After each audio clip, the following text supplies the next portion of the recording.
Well, I don't find it surprising that the subject this morning is the power of God. We have been careful over the last few weeks to understand what motivated every part of the Apostle Paul's life.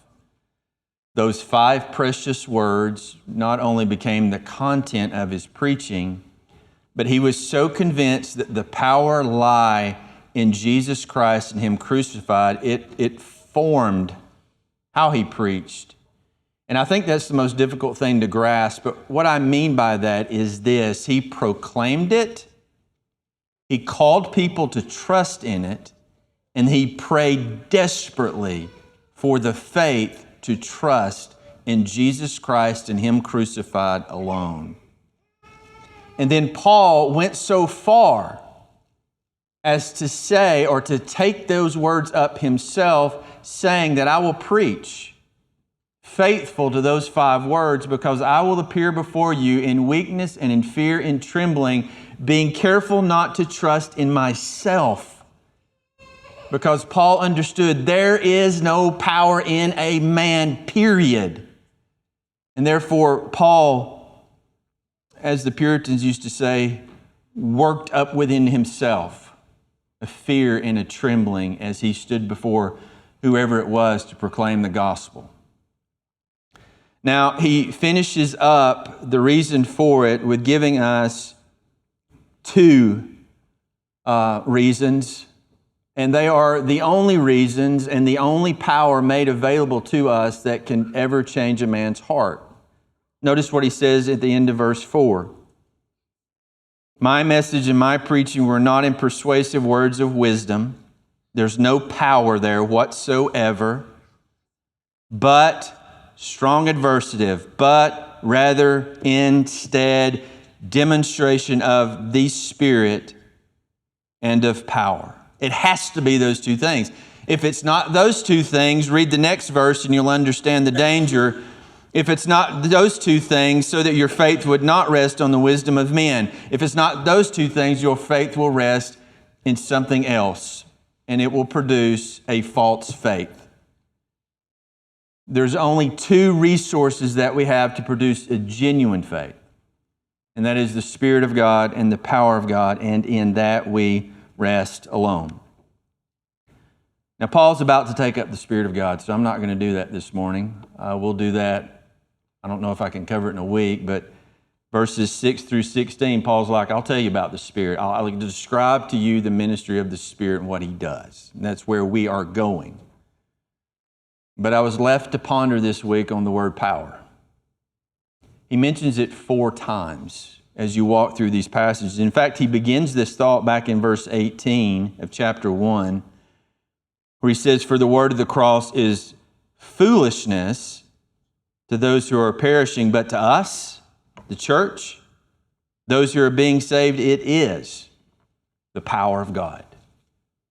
And so he begins to use this phrase in order for us to understand the absolute necessity of God's power, not only for salvation, but for sanctification every season of life, every day, even sleepless nights, as well as the great glorification that we all anticipate and hope for. It all rests on the power of God. So let's think on power, and let me ask you a question this morning. How much power does it take? Now, if I just lay that question out there for you, you have to have it qualified. What is it? How much power does it take? Well, what is it? If we were changing blades on a bush hog, I'll just tell you from experience, it takes a whole lot of power. I guess it's been 3 or 4 years ago, and I'll be brief with my illustrations because I know for time's sake, but I was bush hogging on the back field somewhere, and I heard an awful noise. I thought, man, I've hit something. Shut the tractor off, got out, and started looking around, and there was the bush hog blades just shattered. I had shards of metal just scattered everywhere, and I couldn't find anything I hit. I think they finally just shattered and let go. So took it back to the barn and looked at what it would take and thought, I'll fool with this tomorrow. For those of you who know, there's a small hole on the top of some bush hog that you're supposed to be able to work through that hole and change the blades. It was an old one. It was a big one. And so I had to go buy a 2-inch socket, this huge nut on this pin to change this blade. I didn't have a socket that big. Tried it with my 1/2-inch, ratchet, and that's not going to turn that. So I had to go get a 3/4 to even fit the socket, 3/4 ratchet to turn it. I thought, I'll need a cheater bar. So I got a little short piece of metal, put it on the end of that thing, and with all my might, strained my guts out, and it did not budge. So I got on YouTube, and I thought, I can figure this out. So some said use oils, various kinds of lubricants. So I went through 3 or 4 of those, trying and pulling again, and nothing. One guy said heat it up red hot with a torch, and then it'll come off rather easily. I thought, well, that's great. So I got my torch, heated it bright red, let it cool down, nothing. And then I thought, well, let me look at another option. So one guy said, make it red, pour ice water on it. Okay. Went and got a cup of ice water, did that very thing, nothing. Okay, by this time, we need something more powerful, so I went and borrowed an impact wrench. You know those things that go, ka, ka, ka, ka, ka, ka, ka. Love the sound of them. I looked on there, it could handle 90 PSI, so I cranked my air compressor up to 100. I thought surely it can handle 100 if it can do 90. Put 100 pounds of pressure on that line and just sat down on that thing and held on to it best I could forever, just ka, ka, ka, ka, ka, ka, ka, everything's shaking. Got some earplugs in because it was super loud in that metal and just laid to it. And then I realized this thing's not moving. It's got to have more power. I gave up, came back the next day. The next day, I got my 2-inch, got my wrench, my long-handled wrench attached to it. I got a 10-foot metal pole. Slid it on the end of that thing, set it on my hips, leaned into it, and just started walking forward. It sounded like I was ripping metal in half. And that pin popped and went around, and I dropped my pole and praised the Lord. Finally figured out how much power it took to change a blade on a bush hog. It's a whole lot. Cody could have probably done the job in about 5 minutes, but for a guy like me, it took about 3 days and a few $100s in tools. But I got it done. But we're not talking about changing blades on the bush hog. The concern of all of our hearts is how much power does it take to deliver a man from death? That seems to be the greatest issue of our heart. Now, as Christians, we know that there are 2 deaths. There is physical death, and there is spiritual death. And so we need to know what kind of power are we talking about to get beyond our greatest problem. Let me start with physical death and ask the question, how much power is it going to take? In fact, let's ask the question, as far as man is concerned, with his efforts, how much power is it going to take over physical death? And it might surprise you, we've done really well. In the category of averting death, we've been pretty successful. Just a couple of 100 years ago, if not even that long, you could die from the simplest infections. And so in the past, I don't know, maybe 100 years, we've developed several antibiotics. I haven't personally, but they have. And you can literally take antibiotics for 7 to 10 days, and what would used to kill you, literally, you'll be fine in about 10 days. But we've done so much more than medicine. There are things we can do like surgeries. I mean, y'all, just a few weeks ago, a young man from our community got a new heart and a new kidney that belonged to somebody else and went home about a week later. That is astonishing. That's crazy kind of power. I'm amazed at the grace of God that He has given to man. And then there are devices. I mean, literally in the moments of death, when you stop breathing, we can administer CPR and you'll start breathing again. Or your heart stop and someone have access to a defibrillator and boom, you're going again. That's amazing power. But for all man is capable of doing, his very best efforts only delay the certainty of death, right? We can only put you off a day or two or a year or two, but you do realize we've delayed the inevitable. That's all we've done. And then when you get to the final category, I would submit to you the toughest category by a long ways, once death has set in and the body has grown cold. Right now, man's still batting 0. We've never brought anybody back that has been dead for a certain period of time, and it's just a few minutes. We've never been able to obtain that kind of power. But when you begin to consider how God has fared against physical death, well, obviously his record is a whole lot more impressive. I read you the story this morning. That's why we were in 2 Kings chapter 20 of how Hezekiah was dying. Can you imagine me coming to your house one morning this week and saying, get your house in order, you're going to die, you're not going to live? That's literally what Isaiah did to King Hezekiah. Sorry, you're dying. And King Hezekiah, literally, like we would all do with that news, turn your face to the wall away from whoever's there in shame and weep like a baby. That's what he did. And then he began to beg God, please, I've been a good king. God's like, all right, that's all it took. God's like, okay, I'm going to give you 15 years. Just like that. No device, no medicine, no secret, just 15 years. There you go. You've got it.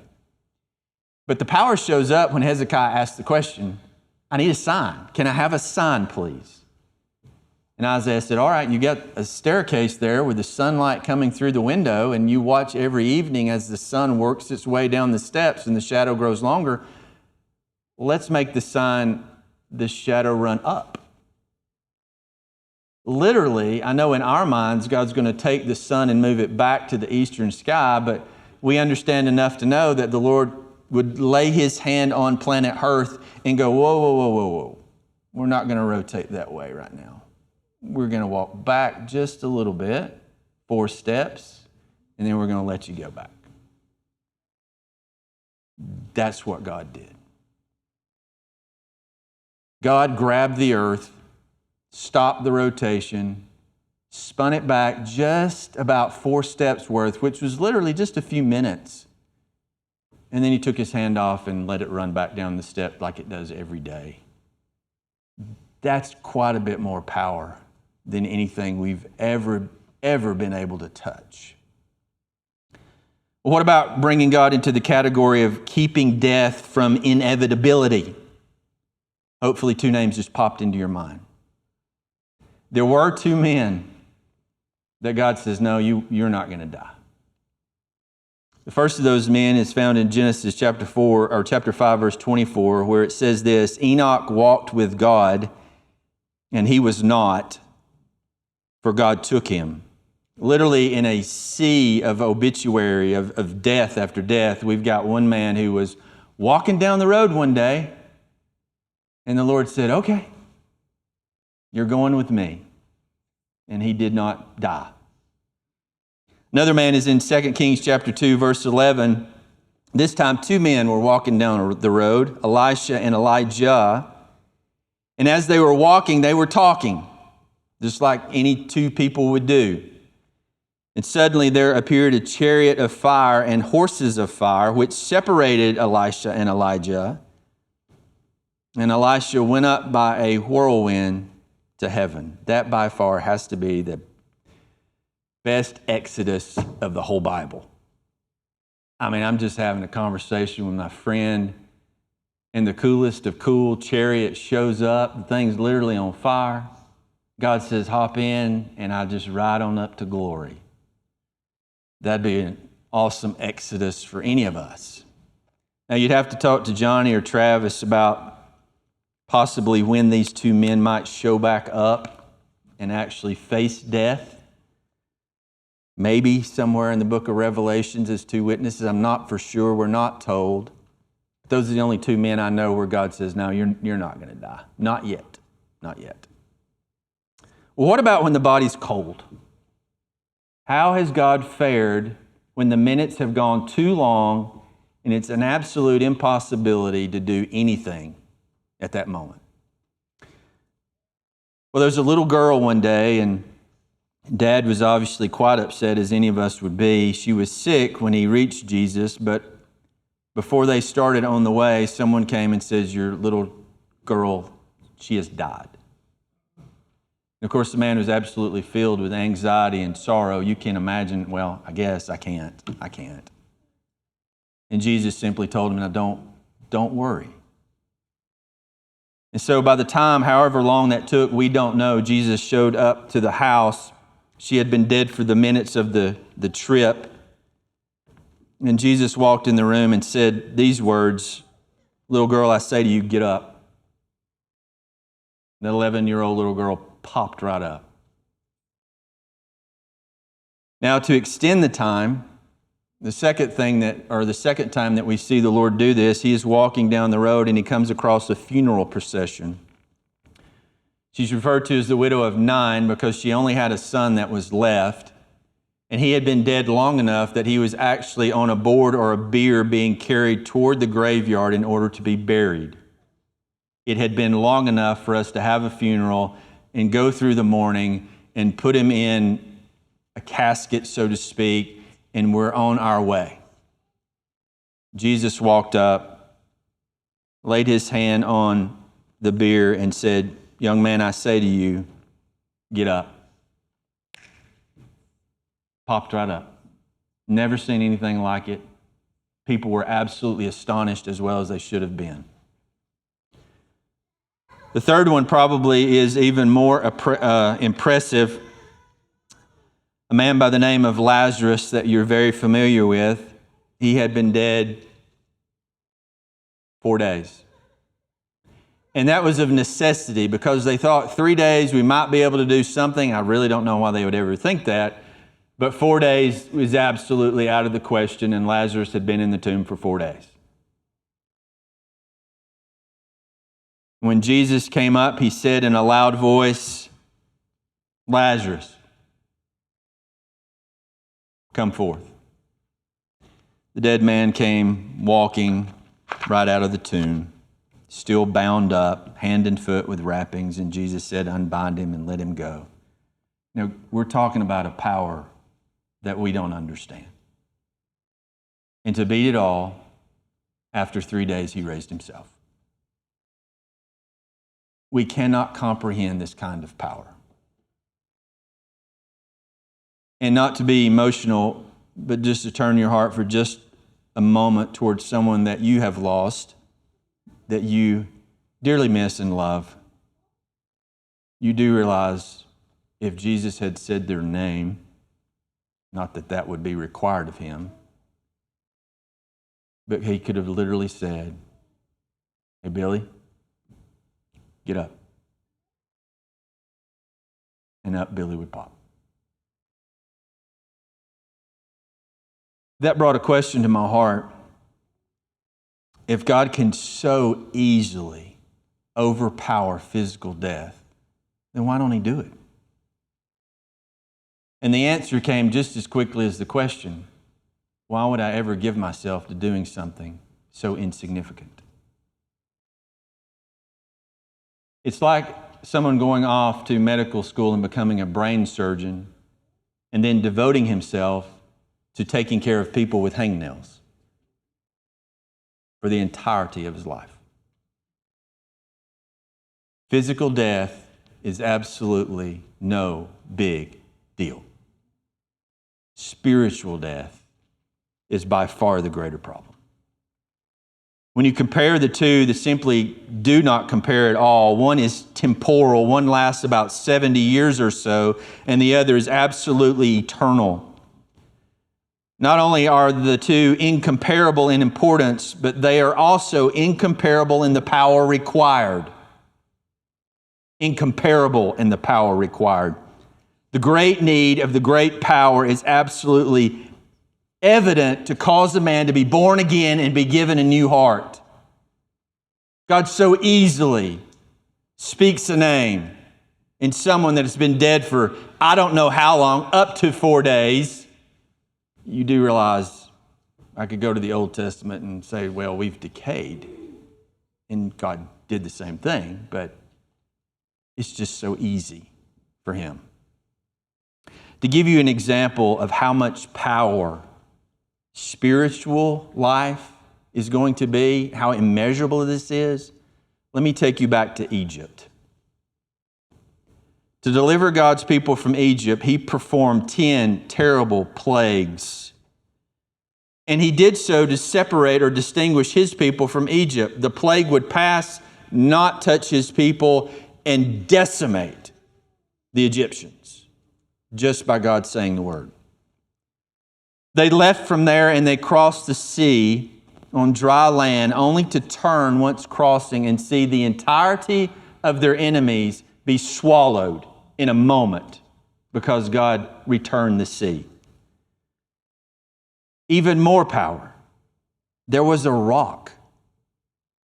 And it's as if they carried the rock with them because the rock moved with them. So in my mind, it's a rock that they could somehow carry about that served the purpose of a water fountain that gave the people to drink. Well over 1 million people at the onset, perhaps a few million by the time we get to the end of this thing. We don't know. But every day, if you got thirsty, you went to the rock and got yourself a drink. Literally a water fountain.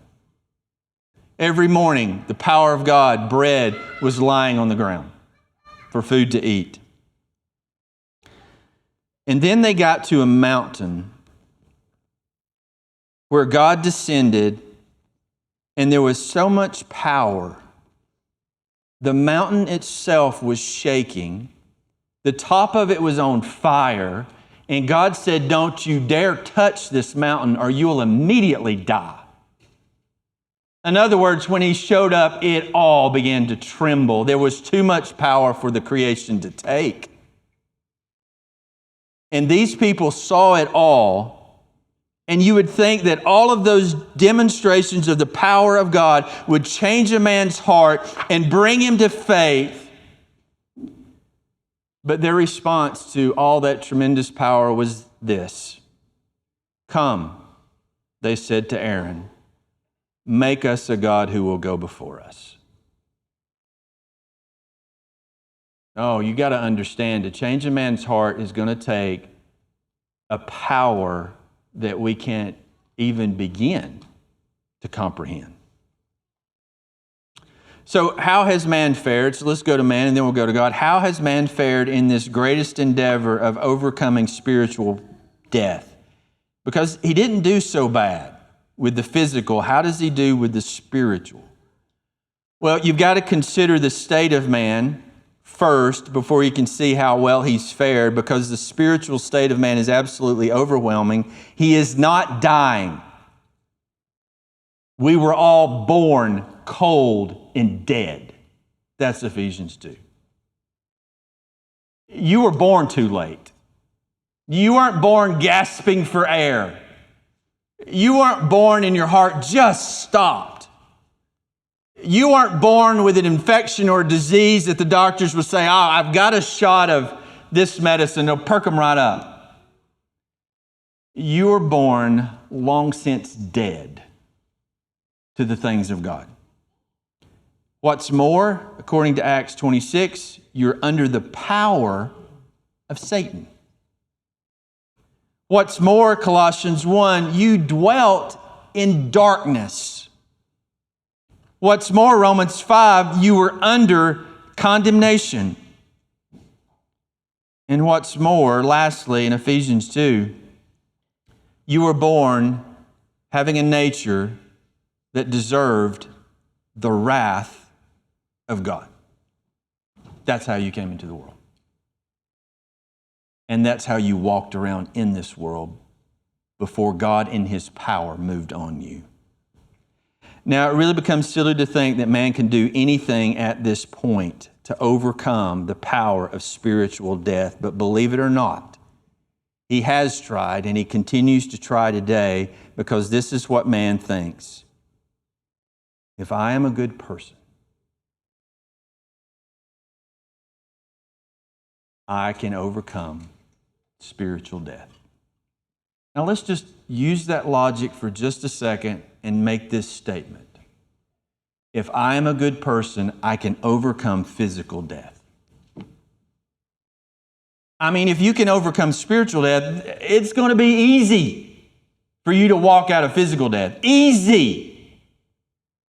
But yet when I say that out loud, you think that is the dumbest thing I've ever heard. Nobody would ever think that. Well, they think it all the time in regard to overcoming spiritual death. And they haven't a clue to realize how much greater power it takes to overcome spiritual than the physical. Jesus put it this way in Mark 10 when a young man came up to him and proclaimed that he had been able to overcome spiritual death by being a good person. Jesus said, "It is easier for a camel to go through the eye of a needle than for a rich man to enter into the kingdom of God." Don't get tripped up on the word rich. It applies to us all. And some silly commentaries paint some picture of the eye of a needle being a gate on the backside of the city that was low, and the camel had to stoop on its knees to crawl. I've heard that. The eye of a needle is the eye of a sewing needle, and a camel could never go through it because of the humps. Thank you for laughing. No, it's got a whole lot more problems than the humps. Right? In fact, when Jesus said this, listen to the condition of the men. They were even more astonished. It's not some silly gate that a camel can go through on his knees. They were blown away that this could never happen. And then Jesus says, in case you missed the metaphor, let me say this to you. With people, it is impossible to overcome spiritual death. Impossible. Get it out of your mind. It's not probable. It is simply not possible. But then he tells us this, but not with God. I love that. You're sitting there and your mouth is open and your jaw's on the ground and your heart's beating out of your chest, and he simply goes, but not with God. And then he adds this, all things are possible with God. So how has God made it possible? How has God demonstrated the power to overcome spiritual death? Well, let me say in Sand Mountain vernacular, oh, it ain't easy. And that's really hard to gather for our minds. It was not easy for God. In fact, it came at the greatest price that God has ever paid. It came at the greatest price of the greatest person who has ever walked on this planet or been praised in heaven. It was the Son of God. But he would simply refer to it as this in reference to the power, the gospel. And Paul would say this, I am not ashamed of the gospel, for it is the power of God for salvation. And now we begin to see what it's going to take to overcome spiritual death and give us a new heart. You know all these, but I've got to make my way back to 1 Corinthians. God designed it, this power. And he did so from eternity past. In the design of the Father, the Son would die. And so in humility, the Son accomplishes the design. God takes on weakness as he lays aside equality with God. And he puts on flesh. And God became a man in order that he might die as a substitute and a sacrifice in our place so that we could receive forgiveness of sins and meet the righteous requirements of God. But I want you to realize, so that you'll understand Jesus Christ and Him crucified, He was crucified long before He hung on the cross. He was crucified when He came. He made Himself of absolutely no reputation. We cannot gather the distance between the glory of God and the glory of man. Jesus knows, and Jesus made that great traverse, the longest distance that can possibly be between two things. In humility and crucifixion, Jesus took that path. And He was born a man. And He died for mankind. God designed it, the Father. The Son accomplished it, but hear me well. It is the Spirit and the Spirit only who is able to wield the sword. We cannot carry that much power. We cannot contain it. We could never demonstrate it. We don't even understand it. But God designed it. The Son made it happen. And the Spirit takes up that power, and He comes in the mercy of God and in the grace of God according to the will of God, and He demonstrates it. And spiritual death is overcome, and men are raised up and born again.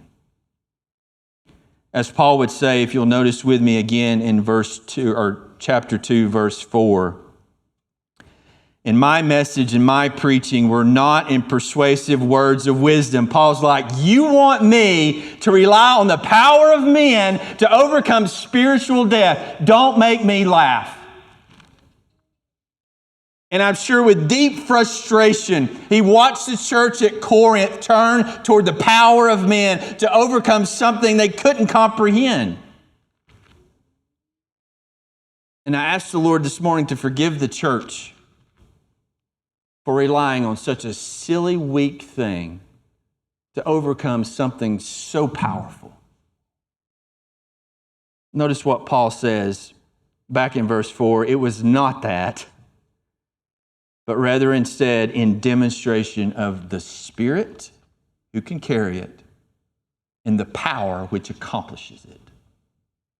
Jesus would put it this way in John 3, that which is born of flesh is flesh, and that which is born of spirit is spirit. He goes on to say, do not be amazed at what I say to you. You must be born again. The wind blows where it wishes. You hear the sound of it, but we do not know where it comes from or where it is going. So is everyone who is born of the Spirit. Jesus told us not to be amazed there, but I'll tell you what, one thing amazes me. He uses the weak mouth of men to proclaim the power. The weakest thing on earth, I would submit to you, is the mouth of a man. Just like the Spirit, you don't know where it's coming from or where it's going. The mouth of men, you don't know if he's going to proclaim himself for God. You don't know in the mouths of men if he's going to worship an idol one day and worship God the next. That's the mouth of a man. But in the mercy and grace of God, he says, I'll use the weakest tool I can find, and I will proclaim the greatest power ever known in the wisdom of God. It is certainly without comprehension. Paul understood this. To take us back to Paul, he understood very clearly where there was power and where there was not. And so when Paul says, my message was Jesus Christ and Him crucified, my method was Jesus Christ and Him crucified, and my person was Jesus Christ and Him crucified, you do understand that that's the only place power lies that can change a man's heart. And interesting enough, it's the only place where power is made available for a husband and wife to have a marriage that glorifies God. It's the only power. Please understand. So we're left with this, and I am done. I want to show you one word. I'll take a little time to do it. How do we respond to this kind of power that we don't understand that's in the gospel? Notice with me verse 5. So that your faith would not rest on the wisdom of men. If I may, let me reword that. So that your faith would not rest on what is not power, but rather instead on the power of God. Now, hopefully for you, at the end of the next couple of minutes, you're going to understand faith better than you've understood it your whole life. Because faith needs an object, or it's useless. The faith before you this morning is the power of God. You are called to trust in what God has done in great power.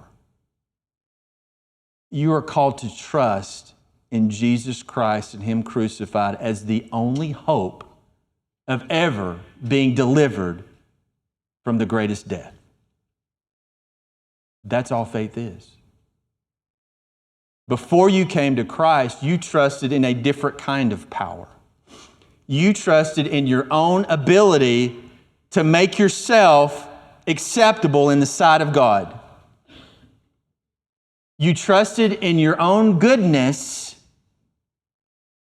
to escape spiritual death, even though you didn't even realize that you're already spiritually dead and cold.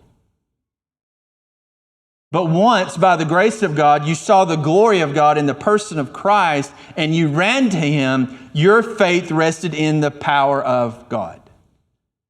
Second word to help you understand what faith is.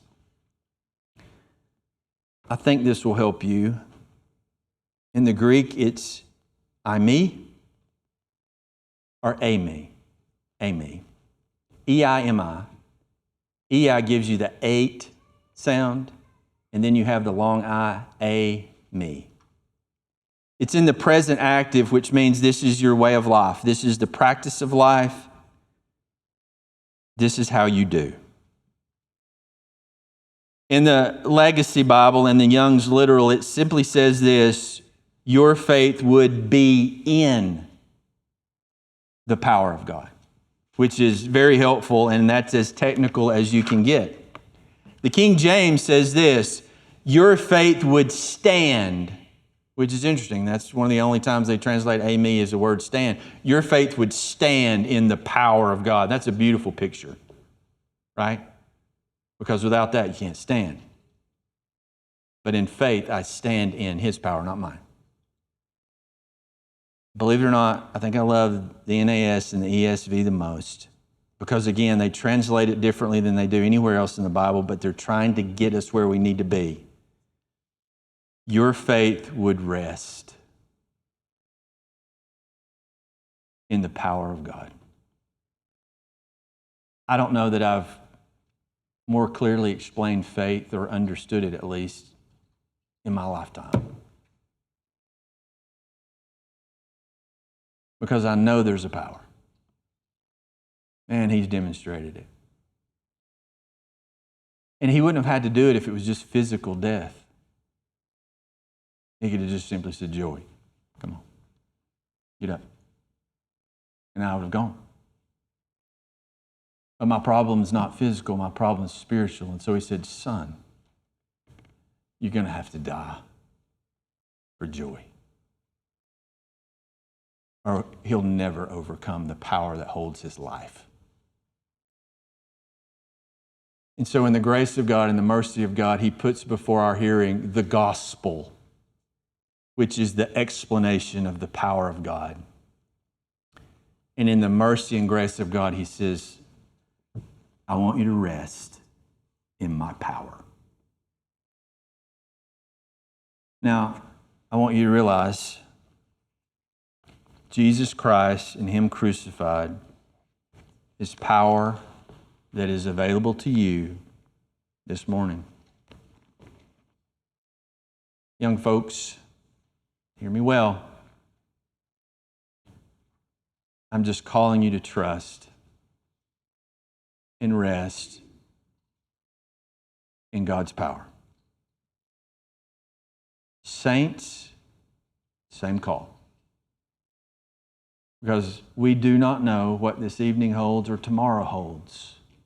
But I promise you, He's demonstrated it so many times. There is a power where you can literally sit down and rest in it and have the sweetest sleep. We have a God who went to the greatest lengths to even create the power, and the greatest love to demonstrate the power. And we live in the greatest time where in His grace He calls us to receive the power. Don't be foolish and sit and rest anywhere else. Let's pray.